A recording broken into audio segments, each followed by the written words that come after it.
Bold TV series never stop starting. Yes.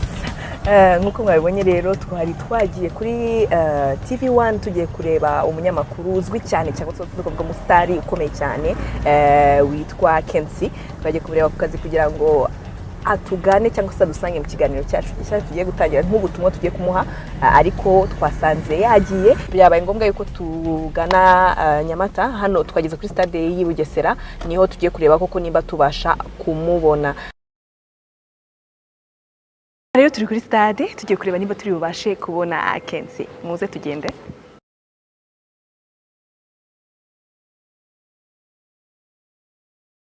Cyambere na mbere katubwiye ikaze mu kiganiro cyacu Sing Live Bold Series.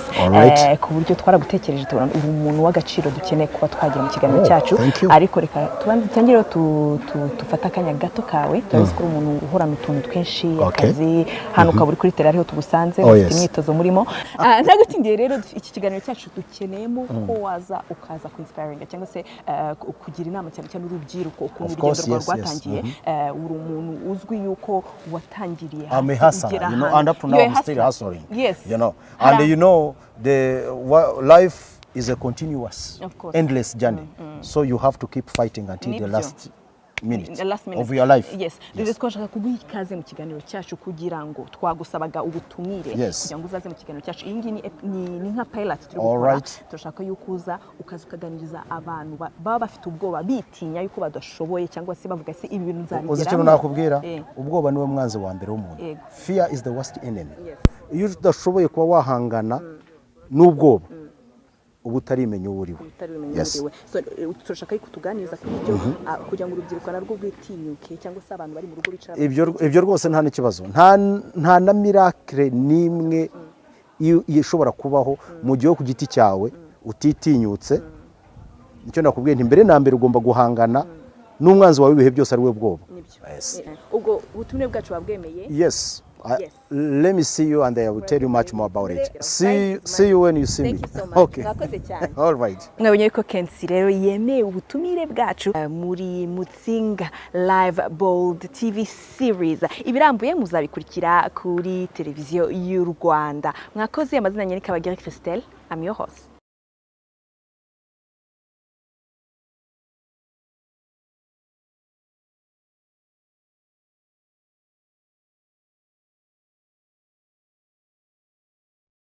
Mutsing Live Bold TV series never stop starting. Welcome to Mutsing Live Bold TV series. Uyu munsi na mahirwe twese tugize kuba tugiye kugira ikiganiro kizajya kiganira n'abantu bagize ibyo bagezeho mu buzima. Now these are people that have lived bold and we have evidence. You know them, we know them, and their lifestyle can tell it all. Now I'll be talking to different personalities abantu bagiye batandukanye, and today I'm so lucky, and I'll be honest with you why I'm using the word lucky. It's the very first time nicaranye n'uyu mugabo tugiye kuganira ubuzima bwe, but mainly tureba niki kimufasha gukomeza kuba mu buzima bwe. We are talking about to never stop starting, Mr. KNC. You know, let me be honest with you. I was very young. Nyumva izina ryawe KNC. Absolutely. Do you know why? Yeah. It's better. You better ask your dad. He knows me. Exactly. Long time. We worked together on so many entertainment projects and a lot of things, you know. I was very young. He happened to be my MC for the big concert I had. Was it your first album? Changwa No, I remember when I came back from bombastic concert in Kampala in 2003. 2002, ushering in 2003. Wait. You know, 2000. KNC, kimyaka tuyivuge neza. 2003, you were doing music. Absolutely. Actually, I staged the biggest concert ever. Don't ask me what happened to me on stage, but I think it was the big experience for someone who's just ushering in.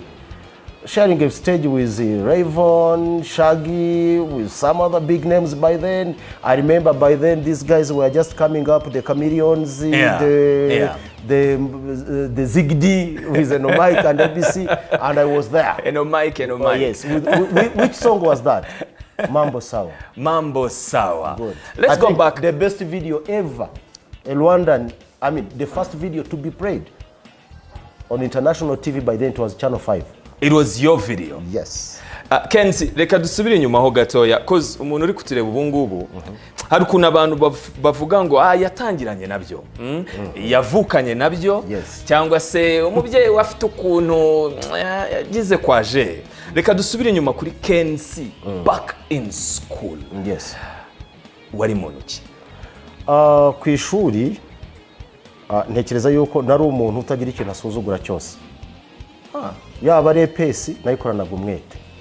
Yaba ari CRI nameka gashobora ko nshobora kwexcelinga muri kintu cyari cyo. Yesu wamwiganaga umwete cyane urumva buri kimwe cyose to the extent yuko no kujya muri refe nagendaga mu bambere. I couldn't be inzara cyangwa just to be there on time. Kuko icyo kintu rero nta kintu na kimwe in my life at school nakoraga ngo ngikorane nkijyamo jenjeka. Urugero burya abanyeshuri benshi urabizi cyane cyane abangorofone bagiraga ingeso yo kudashaka kwiga amasomo bumva badashaka cyane cyane physique n'igifaransa. Igifaransa n'ikinyarwanda ariko ndakubwiza ukuri yuko najyaga kwiga igifaransa rimwe rimwe nkasanga ariye wicaye mu ishuri ngenyine. Ubu igifaransa urakizi? Ntangiye kukibagirwa kubera namaze imyaka myinshi ntagikoresha. Urumva by the way ngira ikibazo. Mvuga indimi nyinshi. Mvuga indimi zirenga ngira ngo 10. Rero usanga kwikonsantra ku rurimi rumwe hari bimwe bitakara. Uyu munsi mvuga igiswahili cyiza, mvuga icyongereza, mvuga igifaransa, mvuga ikigande, mvuga igikiga. Niki cyatumye wiga izo ndimi zose? Does it have to do anything with the dreams wari ufite ko washakaga kubaho? Ntekereza yuko ubwenge bwose wagira, skills wa ufite zose, you have to communicate. Communication is the key. Uyu munsi wa none wenda ntuzandike ibitabo ariko express yourself. Nicyo kintu cya mbere. Kandi koko nk'ubu ngubu ngewe ikintu cyangiriye akamaro mu bintu byose si imibare, si physics, niki ni ururimi, ni ikinyarwanda. Yes, kuko maze kwandika nanditse ama episode arenga 62. Icyo gihe wari uri muri theater? Muri theater. Hari ryari? When did you start theater by the way? At school. Kuko ngira ngo ku ishuri nibwo twatangiye gukora groupe. Icyo gihe harimo abana bafite talent nkajya mbahuza. Nibwo ngira ngo nahuye na Tom Cruise actually. Happened to be a king dancer. Later on are improving. Is it the athlete? There you go. I think icyo gihe hari muri lycée de Kigali. You know the reason I want to focus on this, I think we are talking about to never stop starting. Absolutely. You started way back in high school. Yes. What is that bold move? Wakoze ukavuga ngo iyi niyo ya mbere. Like that bold move wakoze in high school. Is it starting this athlete? Cyangwa hari n'izindi business wakoraga? No, starting aho ngaho byatumye mfungura amarembo cyane cyane mu bijyanye na talents zitandukanye. Ariko aho byaje kumpa ndi mahirwe kuko tworganizinga concerts at school. Concerts. Which year? By then it was like 2001, 2000. Yes, 2001. Najya mbabwire icyo gihe nari nyiri primaire. But let's go back. Nishizaga ngahe? Ya mbere byari ibiceri 200. Yes. You were the organizer? Yes. You were making the money? Absolutely. How old were you? By then? Yeah. I was in my approaching my 20s. Your 20s? I was like 19, 18 around because yes. Noneho igitangaje niba ushoboye gukora igitaramo nk'icyo ukishyuza amafaranga warangiza ariko ukabona na opportunity. What happened? Cyabayemo twakodesheje sound. Y'ikigo cyangwa? Twayikodesheje hanze. Twayikodesheje ku mugabo witwaga Bandi. But KNC kuri iyo myaka uri muri your teenage life, you are moving with decisions zo gukodesha sound, organizing a show. Niki byaguhozemo kuva ukiri muto? And the reason why I'm asking nuko wenda hari abantu bashobora kuba bari kutureba bakagira ngo living bold starts when you are old. No. Does it start when you are young? Actually it started when I was young.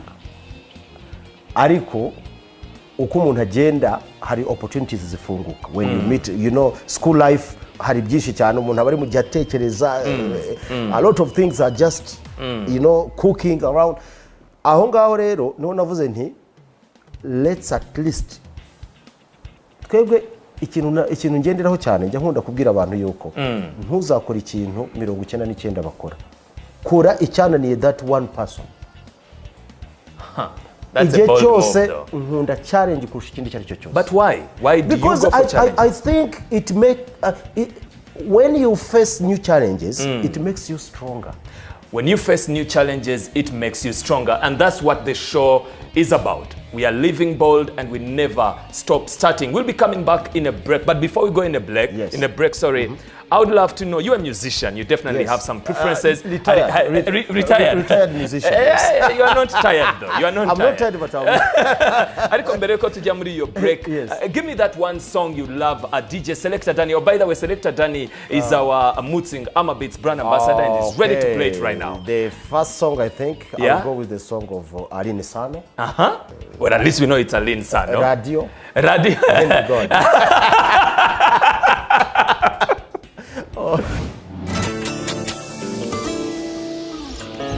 Aline Sano. X on the beat.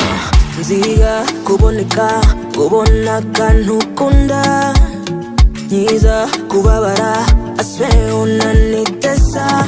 Let's get it. Ufite ukuntu ukora bilibili unsiga buri nkamera nk'ukubiswe inkoni iyo nkoni intera peti. I see and I feel ya, I need your papi ya. Oh yeah, witsondekana ngenda kwiyegurira. I see and I feel ya, I need your papi ya. Oh yeah, witsondekana ngenda kwiyegurira. Ncanira radio, ntarira nkakwanduza emosiyo. Oh my baby ncanira radio, ibyishimo biraza nka pesugo. Ncanira radio, ntarira nkakwanduza emosiyo. Oh my baby ncanira radio, ibyishimo biraza nka pesugo.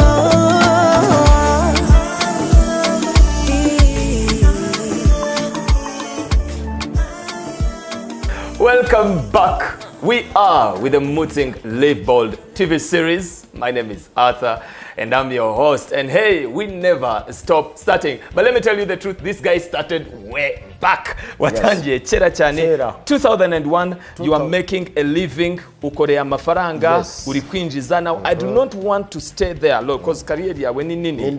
Actually, yeah. You can even get lost in it. Exactly. So I just want to jump.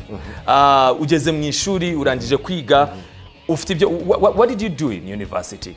I did computer information technology. That is it. Then after, when I become a commentator,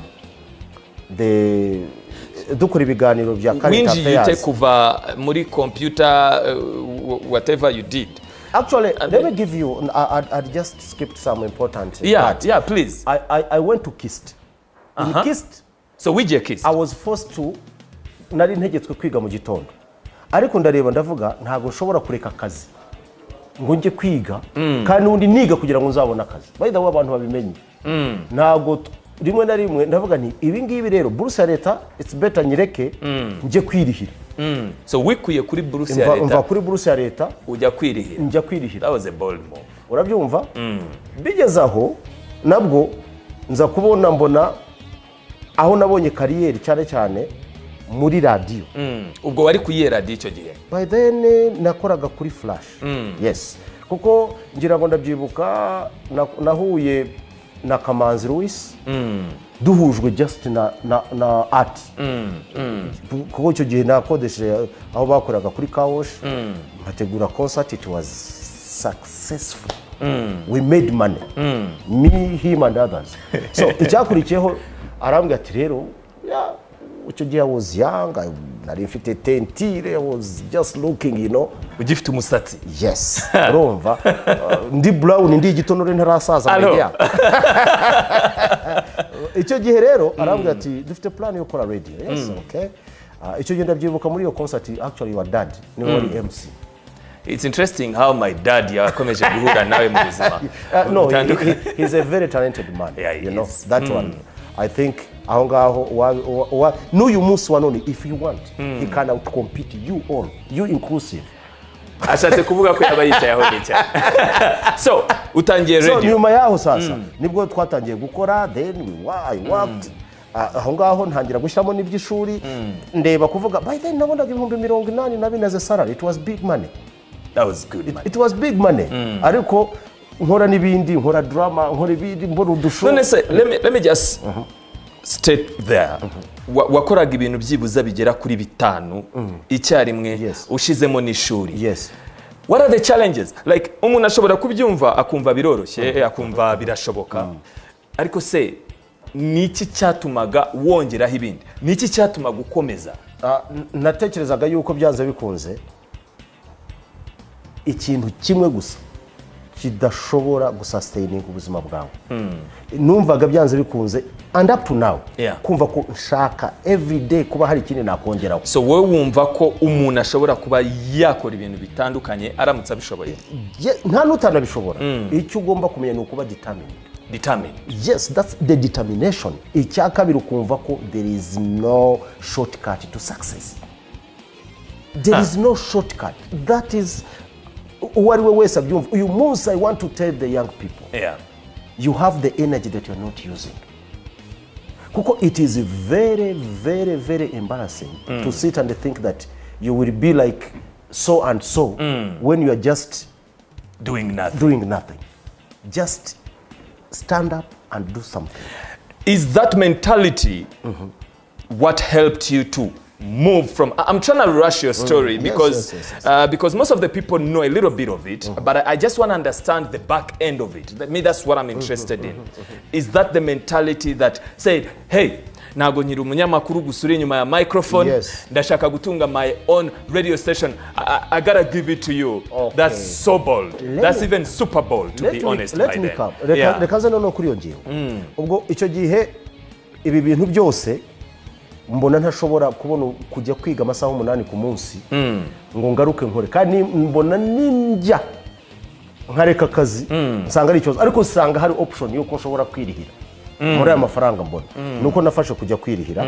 Nyuma yaho ariko nza kubona yuko nko kujya mbu umunyamakuru mwiza hari ibyo ngomba kumenya. Aho niho nafashe icyemezo nanone cyo kwishyura ishuri kujya ngo njye kwiga political science. So why se wongeraho na political science? Why did I? Why? Nashaka kuba umunyamakuru ushobora kuba political analyst, ariko bikaba byangora ko analyzinga politics kuko ikiganiro nakoraga byari current nari maze kureba showbiz nayigiye muri yanjye wayitangije jya Rwanda nyayo njya mu bibyo ngibyo bya drama, ariko nza uko ngenda nkura ugumva mbe nitwaga golden boy. When maze kuba golden boy maze kuba imfura yiwacu ndavuga now I have to grow. Mva muri ibi bindi byose bya batereta gutya bakora gutya njya muri current affair. You had to grow. That is where I want to touch. Niki kikubwira ko igihe kigeze kukeneye gukura? Like what's that turning point of growth? Reka nkubwire buriya hari ikintu kimwe kibaho uko umunsi ugiye iyo uri umuntu muzima ugomba kwikorera self assessment. I love that. I really love that. Self assessment. Buriya mfite umuhungu dukorana, nje nta bakoze ngira I have colleagues. Mfite umuhungu dukorana izina mu bintu byatumye mukunda ni izina yitwa Bwije Nkoziki. So you ask yourself what have I done? Wow. Iyo ntuzabure 15 minutes every day yo kwitekerezaho. Why? By the way, hari ikintu kimwe abantu batagomba kumenya. Self discipline ugomba kuyiha nubwo nta muntu waba gushyizeho igitsuri. Like how? Uyu munsi wa none ushobora kugenda n'abashuti mukanywa inzoga, you burn your money. That happens. Ariko iyo wicaye there is a point of regret. Iyo utigiye isomo kuri icyo kintu hahandi wicara hangover wenda uyifite good enough mutsingi nta hangover itera kandi ibwira abantu kunywa mu rugero. Iyo wicaye rero wenda ufashe nk'ikirahure cyawe kimwe cya mutsingi wicaye ahantu you have to think about yourself. Self-assessment. I think what I'm getting here, to live bold, to never stop starting, it requires you to assess yourself. We're going to have a small break. Yes. Again, as I told you, ndashaka kumenya your music preferences because Selector Danny wants to play your favorite songs right now. Give me the track number 2. Track number 2, song of... Okay, it is sad to say, and I know the artist never die. Yeah. Song of Ivan Bravan. Yeah. Any song. Yeah. Yes. Any song of Bravan. Yes.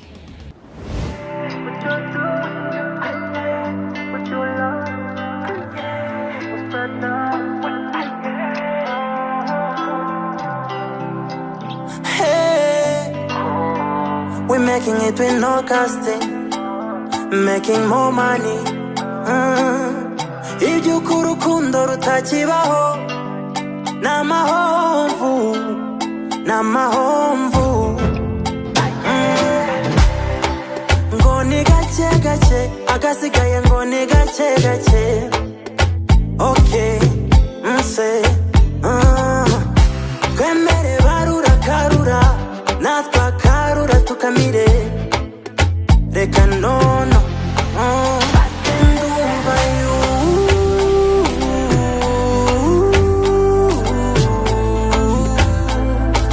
bitagakwiye ndumva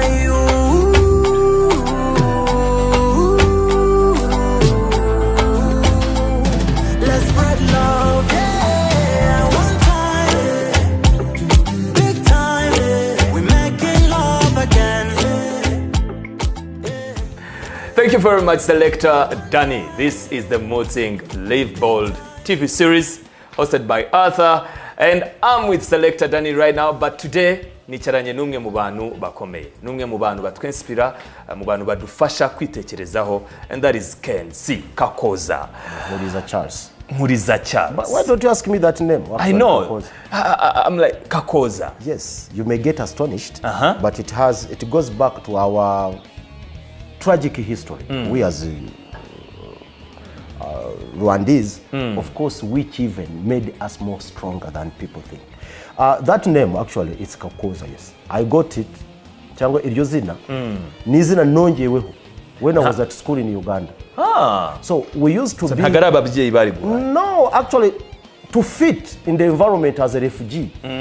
Because the whole school, it was just predominantly, it was in the central, in Masaka, you know.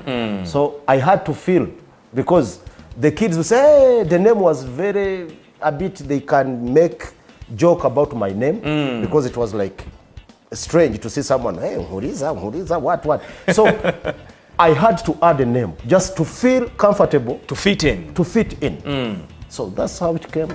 You as a kid, I would love to know, because, I mean, from the story you are telling me, could you bivuga warufite umuriro muri wowe? You had this kind of fire. And it is still burning actually. Yeah, exactly. You are yet to see. Hari ibyo twaganiriye before dutangira kino kiganiro, and I want to understand uko wari muntu ki ukiri muto hahandi ababyeyi bari banga ariko akakana.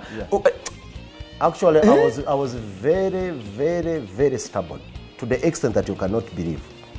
And to some extent, ahantu hamwe nari umuntu navuga yuko uvuga cyane, ushaka aho ngeze kugira ngo abantu bamenye ko mpari. Ntekereza yuko rimwe na rimwe byatumaga ngira konfuri n'abantu bakuru kunkubita gukora ibiki, ugasanga ndashaka ko aho nageze niba hari utundi twana ngomba kutudomina bakamenya ko mpari. Sibyo kuvuga ni ningera ahantu ndakora igishoboka cyose nasakuza bakamenya ko mpari, ariko sindi buhave buri muntu wese arabamenye ko nahageze. I know now ufite abana right now, and you have a beautiful family. Yes. Nawe niko abana bawe ubarera ubashyira in a direction ibafasha to live bold.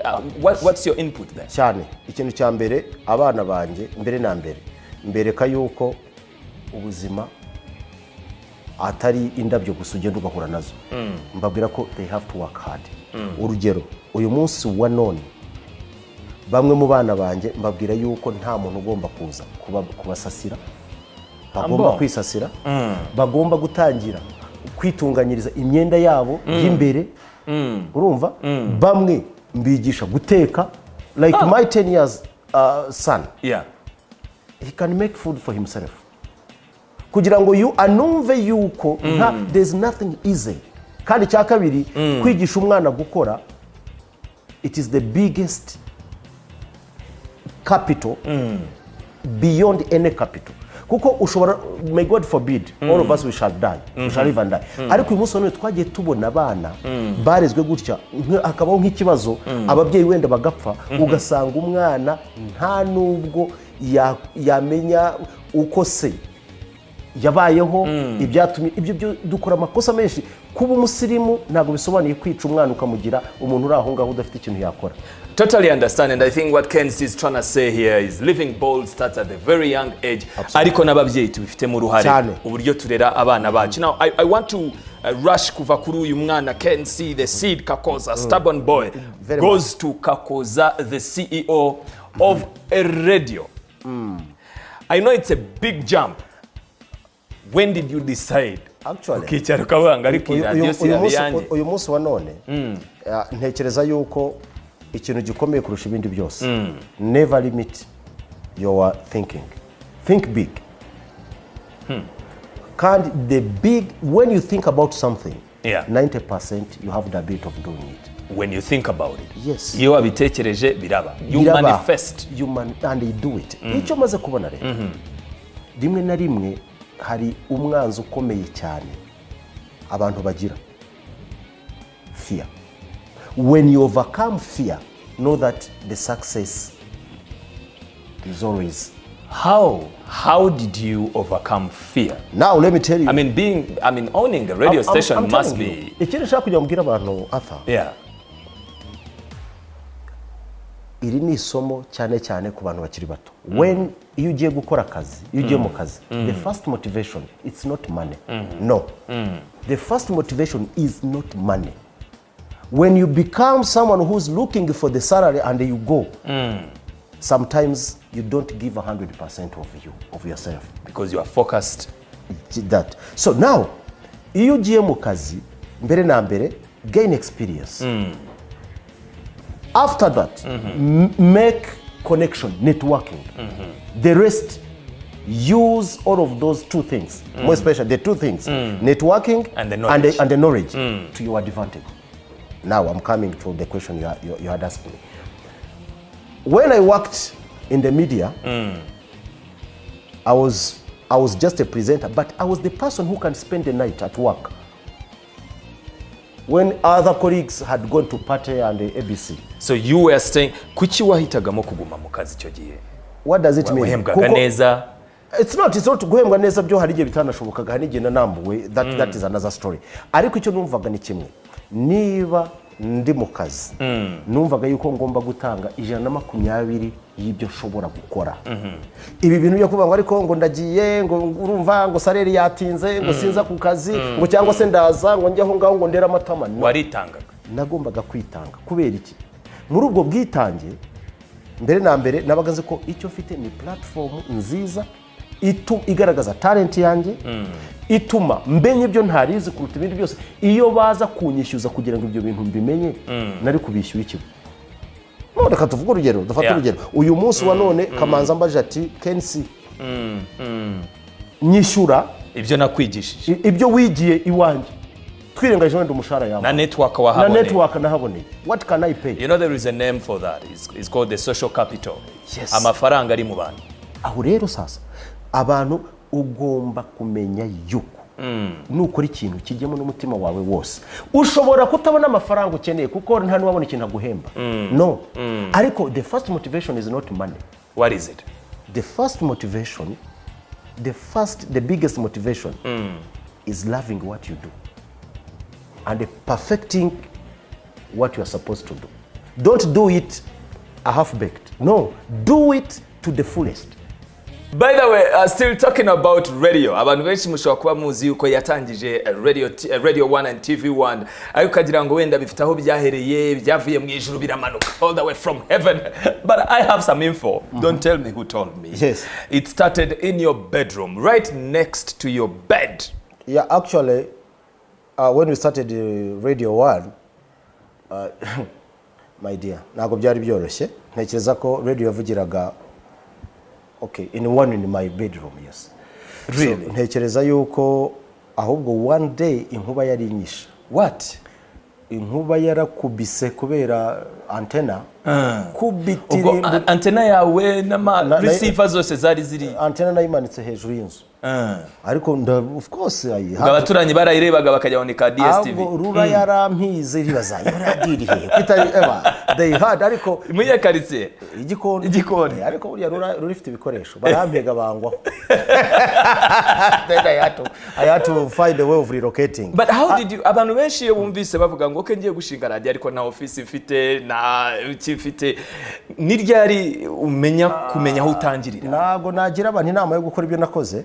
That's not the story. In that case, ariko icyo nabwira abantu. But to start with what you have is, I think, is what I see as the story. Is start. Iyo utangiye byanze bikuze nta na rimwe mu buzima bwawe uzavuga ko ugiye gutangira wujuje 100%.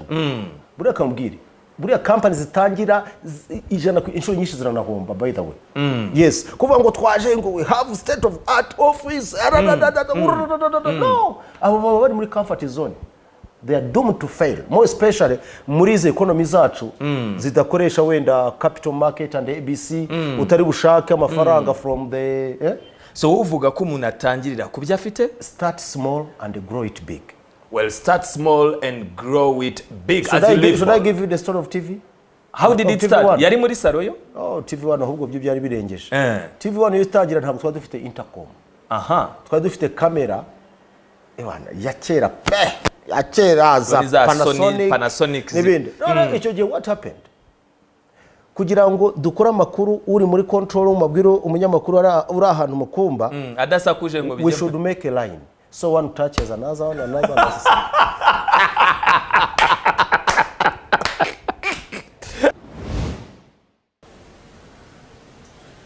utegura itangazo urumva itangazo gice kuri radio ari nka Seria Dr Runiga specialiste qualifié dans tous les métiers yakoze ibintu byinshi cyane yamaye amafaranga kabisa actually na femme none kirimo rero niki abantu bose bikora kwitamo bati burya nago baguhemberaga munsi y'imeza ndavuga no I never received any money ariko igihe kirageze ndumva ngiye kugerageza kureba niba koko ibyiza bampaye hano tureke kureba ibibazo byajemo ariko experience mvanye hano I'm going to start my own thing. Let me ask you something and I will take a break right after that. Ibibazo nibyo bituma ushaka gukura cyangwa gukura bigomba guhoraho? No. Nta bibazo bibaho. If you cannot turn problem issues or problems into opportunities, you are not a problem solver. Ati nta bibazo bibaho. If you can't turn those problems into opportunities, then you are not living bold. This is the Mooting Live Bold TV series, Never Stop Starting, with Arthur. And today, turi kumwe na KNC. Give me track number 3. KNC, Heart Desire. I love that song. Okay. Girl, you are my heart desire. You set my heart on fire. Girl, you are my heart desire. You set my heart on fire.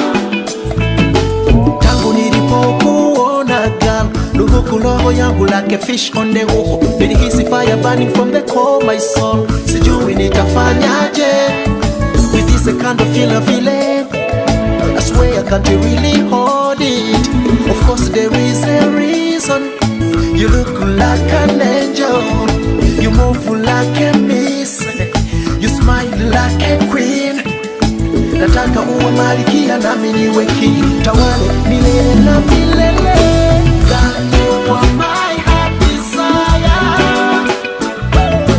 You set my heart on fire. Set my heart on fire. God, you are my heart desire. Yes, you are my heart desire. You set my heart on fire. Well, welcome back to the Mooting Live Bold TV series, Never Stop Starting. Ni byinshi twaganiriye turi kumwe na Kakooza Nkuliza Charles, KNC. Now, dutangira, you are mainly telling us about you as a seed. as a child, and then turazamuka, how you started your business all the way in LDK, wishes amafaranga ijana, how you mixed up by the way, everything. Ni naho naguriye first PA, public address system. Really? Hajya nayikodesha n'ikigo. So that was your first business, of literally. Course, the first business. Yes, nagurishije sound, and of course I was a sound man. And it worked out very well. Absolutely. You made money at the age of 19. nakoze. Buriya najyaga nkodesha n'abantu, urabona iki gihugu cyabayemo ibibazo byinshi. Nk'abantu batafite ababyeyi, nkabashakira ba auntie, buretse gatoya. How bold is that? Noneho n'abantu urabona batuma umwana ababyeyi sukamusha. No, hari igihe umuntu wabaga ufite ubukwe, tuvugishe ukuri, ukabona ntufite umuntu uzanguhagarira. Nari mfite company nakodeshaga abasaza bavugira inka ba MC, nkakodesha wa musaza uzakavuga n'uburyo izina ryawe bari cyane aba mama. Yes, kandi byafashije abantu benshi. Well, clearly, KNC started living bold way before than anybody else, but he's now a CEO of TV and Radio 1 and Gasoji Football Club. Yes. You are literally a group CEO, if I can call it that. No, actually now today, we are also adding some new business. I don't know whether you know Iwachu Multivenda, which is probably the biggest e-commerce in Rwanda.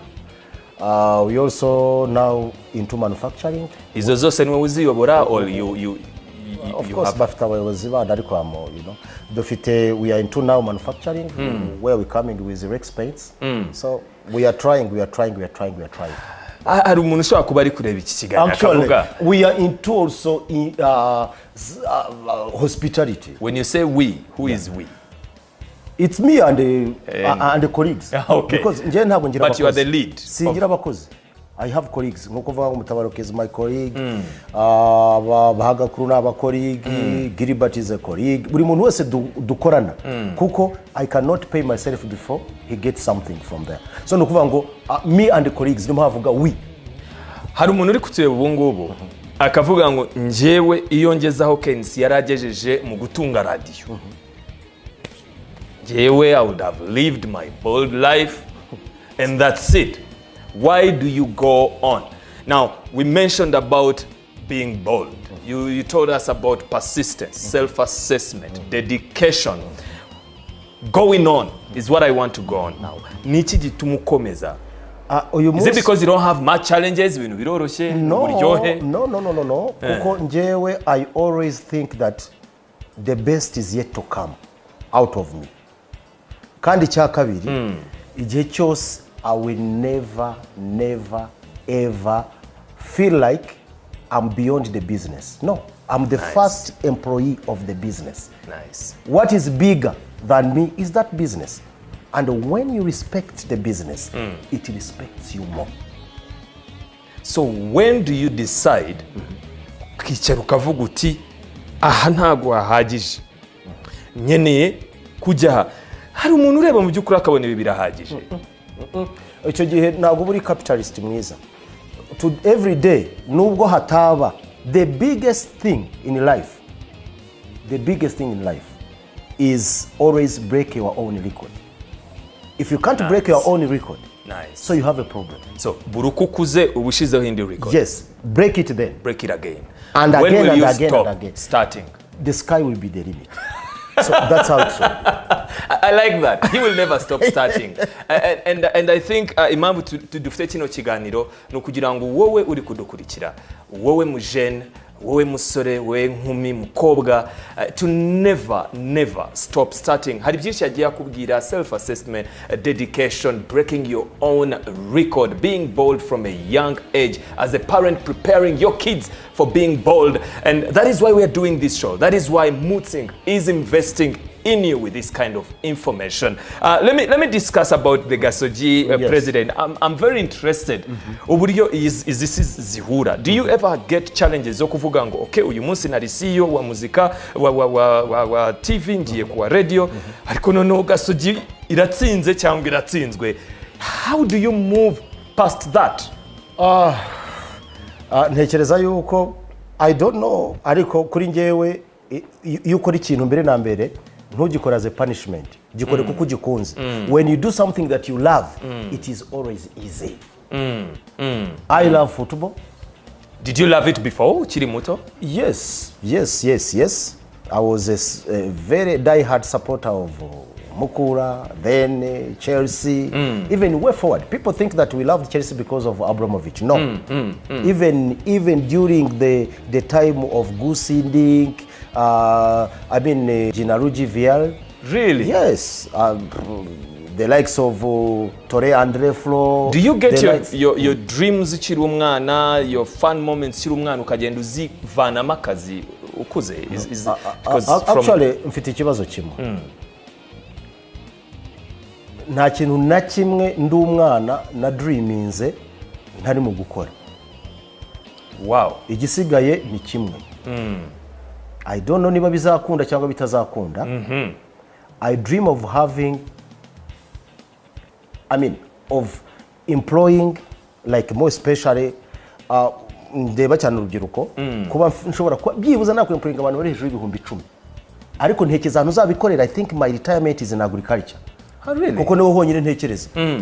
I want to go into agriculture because I can see as the future business. So KNC, a successful KNC, sitting as the CEO of different organizations, is still dreaming. Sometimes I don't even sleep because I have a lot. Have you ever wari bwabyuke saa 9 ukumva isi irimo iragusiga? You people, ndashaka mbabwira ikintu kimwe. Ndabwira abantu, try zenguruka no mujyi wa Kigali urebe ibintu biri mu kuba byose. Find your position mu biri mu kuba sasa. Numara kubona ukavuga uti where do I belong? Am I running after this kind of, cyangwa se I'm there now, I'm sticking on it. So ibyo bintu rero iyo utabireba sinzi ikibazo, sinzi ikinyuba wateye ubwonko bwawe. Biragusaba kutekereza kandi icyo ari cyo cyose nta situation nimwe idafite akamaro. Yaba ari hard situation kuko ikugira stronger. Icyo mbwira urubyiruko, please, reka kujya kuvuga ngo ugiye kwimahoroniza, wishyire mu biyobyabwenge, because you are killing your brain. If you are in the fix, instead of finding a solution, don't pretend as if everything is okay. Yes, kuko kugeza uno munsi wa none ntekereza yuko dukoresha something like 0% of the capacity of our brain.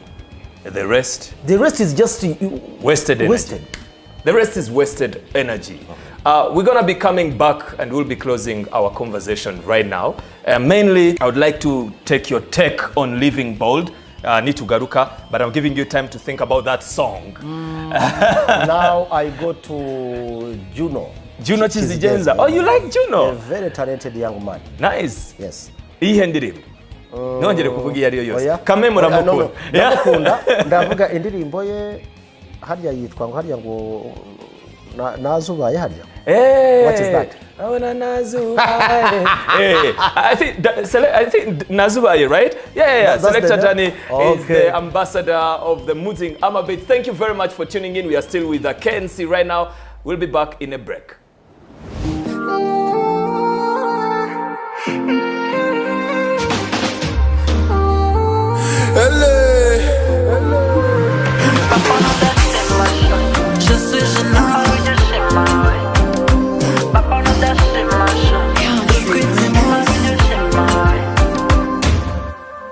I see now you want to crash my life, oh.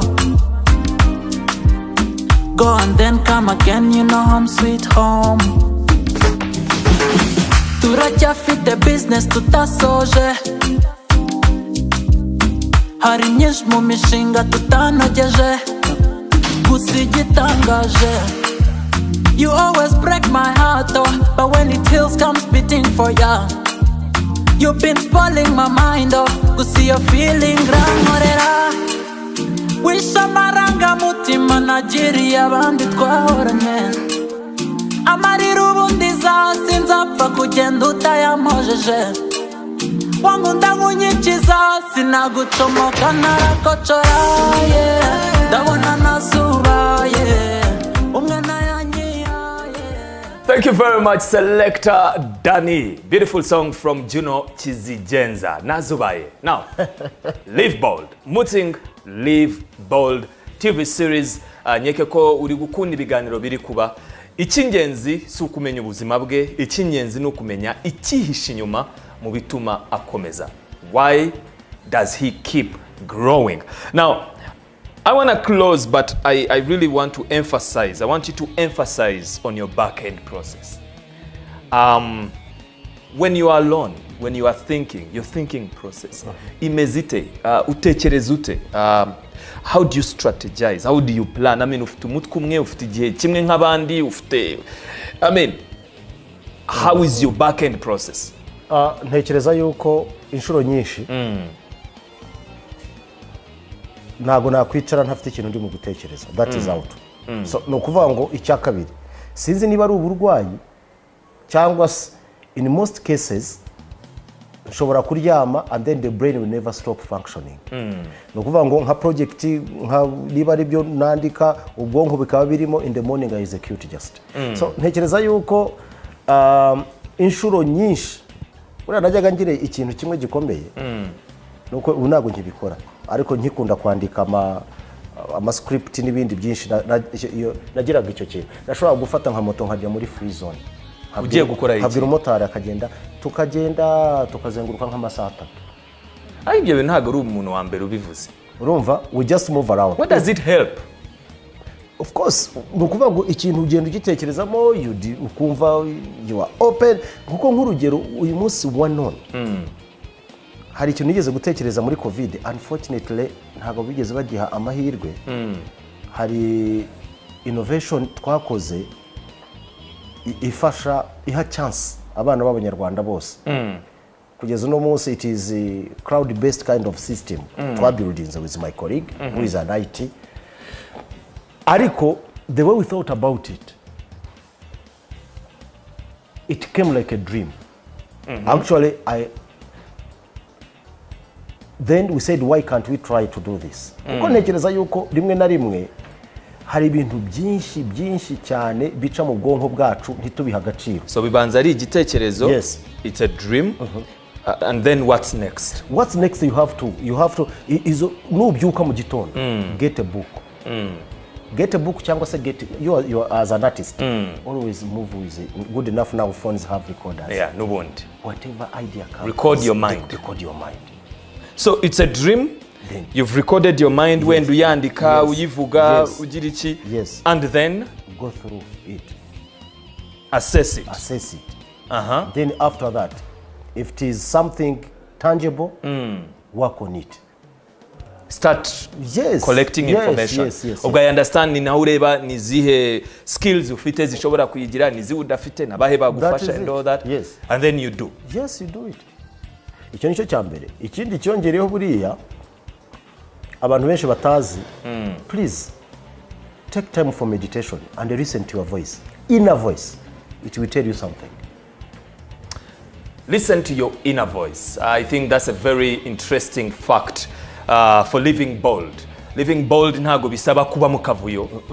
Bisaba kwimenya no kwisobanukirwa. I have a colleague of mine ukoresha ijambo visiting your mind. Ukajya mu nguni zose ukareba ubu projet buriyo ukagenda ubushyira ku ruhande and all that. What do you think about what Mutsing is trying to say? Never stop starting. What's your view on it? Of course, when you start, that's when you can know that you can succeed. And if you don't will start, never succeed when you had not started. So start. The journey of 100 miles, it is started by what? By one step. By one step. You are living bold. Mutsing Live Bold TV series.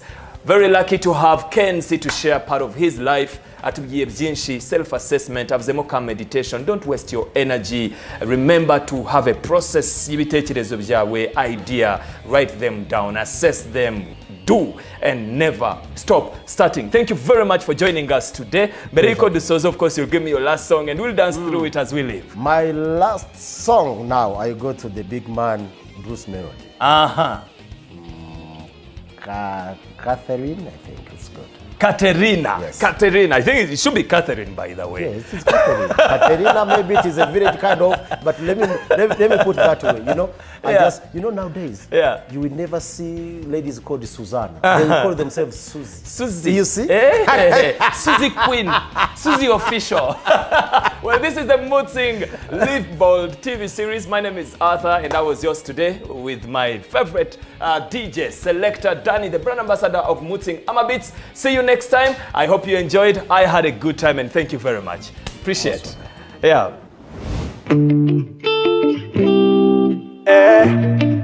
Make beat on the beat,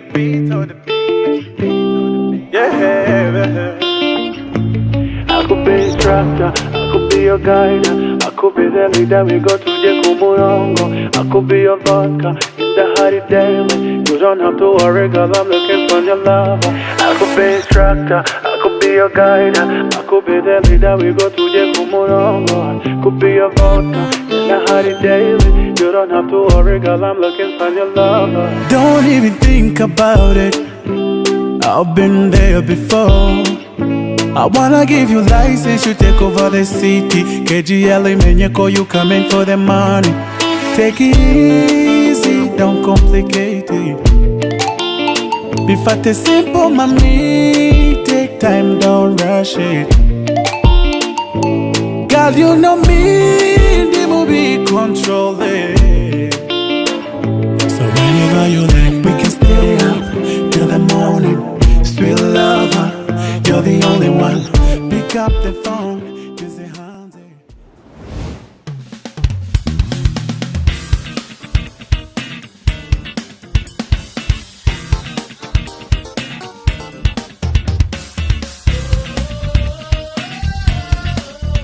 Mooting Live Bold TV series.